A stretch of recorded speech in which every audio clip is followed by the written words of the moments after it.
ஹரே கிருஷ்ணா. பகவத் தரிசனத்திலிருந்து ஒரு கட்டுரை. குரு என்றால் என்ன? பாகம் 2, நேற்றைய தொடர்ச்சி. அதிகாரபூர்வமான குருவானவர் பரம குருவாகிய கடவுள் அருளியுள்ள அதிகாரபூர்வமான சாஸ்திரங்களில் இருப்பதை மட்டுமே எடுத்து வழங்குவர். சிஷ்ய பரம்பரையில் வரும் செய்தியை குருவினால் மாற்ற முடியாது. பூரண சத்தியத்தை ஆராய்ச்சிகள் செய்து கண்டறிய இயலாது என்பதை நாம் உணர வேண்டும். எனது குரு மகாராஜர், எனது ஆன்மீக குரு, என்னை ஒரு முட்டாளாக கருதினார் என்று சைதன்ய மகாபிரபுவே கூறியுள்ளார். தன் குருவுக்கு முன்பு தன்னை ஒரு பெரிய முட்டாள் என்று கருதுபவர் குருவாக விளங்கும் தகுதி பெற்றவர். அதற்கு மாறாக என் குருவை விட சிறப்பாக பேசும் அளவிற்கு நான் முன்னேறியுள்ளேன் என்று ஒருவன் சொன்னால் அவன் அயோக்கியனாகவே இருக்க வேண்டும். பகவத்கீதையில் 4.2 ஸ்ரீ கிருஷ்ணர் கூறுகிறார், ஏவம் பரம்பரா பிராப்தம் இமம் ராஜர்ஷயோ விது ஷகாலேனேஹ மகதா யோகோ நஷ்ட பரந்தப. உன்னதமான இவ்விஞ்ஞானம் சீடர்களின் சங்கிலி தொடர் மூலமாக பெறப்பட்டு அவ்வாறே புனிதமான மன்னர்களால் உணரப்பட்டது. ஆனால் காலப்போக்கில் அத்தொடர் விட்டு போகவே இவ்விஞ்ஞானம் மறைந்து விட்டதை போல தோன்றுகிறது. ஸ்ரீ கிருஷ்ணரிடம் சரணடைய விரும்புவோர் கிருஷ்ணரின் பிரதிநிதியிடம் முதலில் சரணடைய வேண்டும். இதுவே முறையான வழிமுறை. குருவை ஏற்பது ஃபேஷன் அல்ல. குருவை ஏற்பது வெறும் ஃபேஷன் அல்ல. ஆன்மீக வாழ்க்கையை புரிந்து கொள்வதில் உண்மையான அக்கறை கொண்டுள்ளவனுக்கு குருவானவர் தேவைப்படுகிறார். கடவுள், ஆன்மீக வாழ்வு, அதற்குரிய செயல்முறை, கடவுளுடனான உறவு, இவற்றை தெரிந்து கொள்ள வேண்டும் என்ற உண்மையான அக்கறை கொண்டுள்ள ஒருவருக்கு குரு மிகவும் அவசியம். ஒரு குறிப்பிட்ட குருவிடம் செல்வது அந்த குறிப்பிட்ட தருணத்தில் ஃபேஷன் என்று எண்ணி அதற்காக அவரிடம் செல்லக்கூடாது. குருவிடம் சரணடைய வேண்டும். சரணடையாமல் எதையும் நம்மால் கற்க முடியாது. சவால் விடுவதற்காக மட்டும் குருவிடம் சென்றால் நம்மால் எதையும் கற்க முடியாது. ஸ்ரீ கிருஷ்ணரை அர்ஜுனன் குருவாக ஏற்றுக்கொண்ட அதே முறையில் நாமும் நமது குருவை ஏற்க வேண்டும்.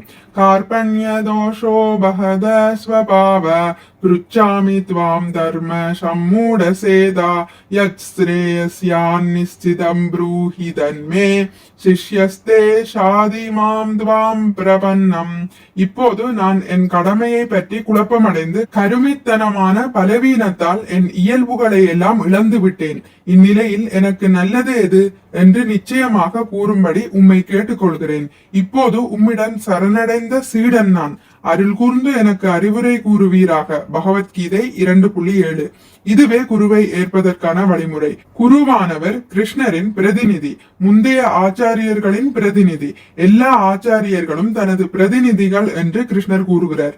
எனவே கடவுளுக்கு கொடுக்கப்படும் அதே மரியாதை குருவிற்கும் தரப்பட வேண்டும். ஆன்மீக குருவிற்கான தனது பிரார்த்தனையில் விஸ்வநாத சக்கரவர்த்தி தாகூர் கூறுகிறார், யஷ்ய பிரசாதாத் பகவத் பிரசாத. குருநாதரின் கருணையால் கிருஷ்ணரின் அருள் கிடைக்கிறது. இப்படியாக அதிகாரபூர்வமான குருவிடம் நாம் சரணடையும் போது கடவுளிடம் சரணடைகிறோம். குருவிடம் உள்ள நமது சரணாகதியால் கடவுள் நம்மை ஏற்றுக்கொள்கிறார். பகவத்கீதையில் 18.66 கிருஷ்ணர் கட்டளையிடுகிறார், சர்வதர்மான் பரித்யக்ய மாமேகம் சரணம் வ்ரஜ அஹம் த்வாம் சர்வ பாபேப்யோ மோக்ஷயிஷ்யாமி மா சுஷ. எல்லா விதமான தர்மங்களையும் துறந்து என்னிடம் மட்டுமே சரணடைவாயாக.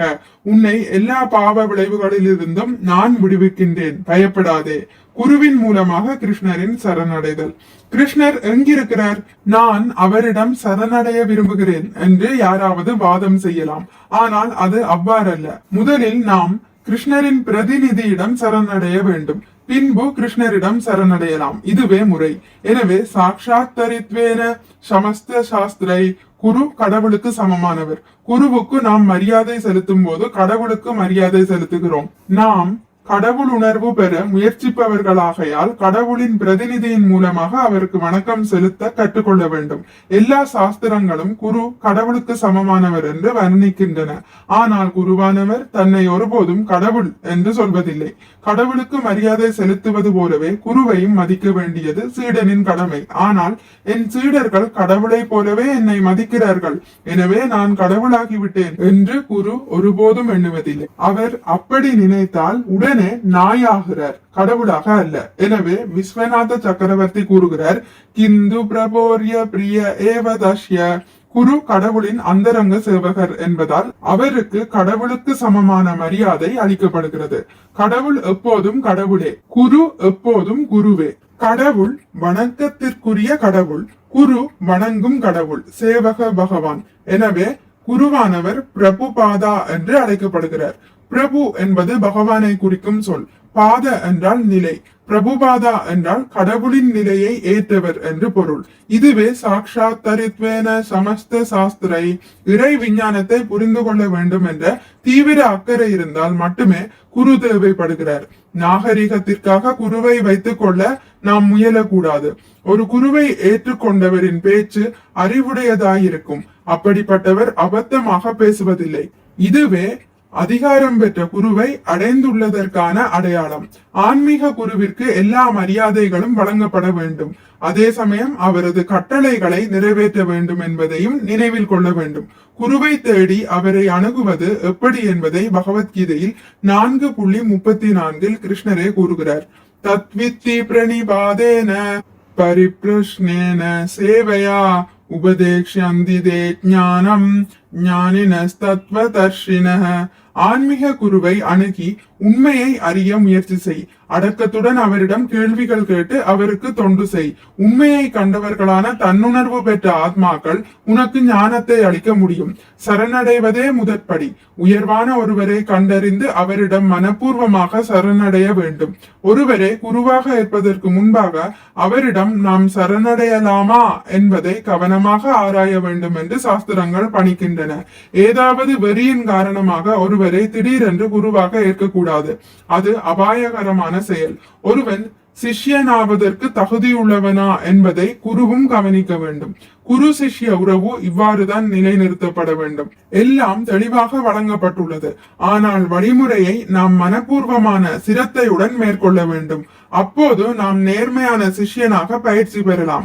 முதலில் அதிகாரபூர்வமான குருவை தேடி அடைந்து அவரோடு உறவை ஏற்படுத்தி கொண்டு அதன்படி நடக்க வேண்டும். அப்போது நம் வாழ்வு வெற்றிகரமாக அமையும். ஏனெனில் சிரத்தை உள்ள மாணவனை குரு இருளிலிருந்து வெளிச்சத்திற்கு கொண்டு வர வல்லவர். முட்டாள்கள் அறிவொளியை பெற வேண்டும்.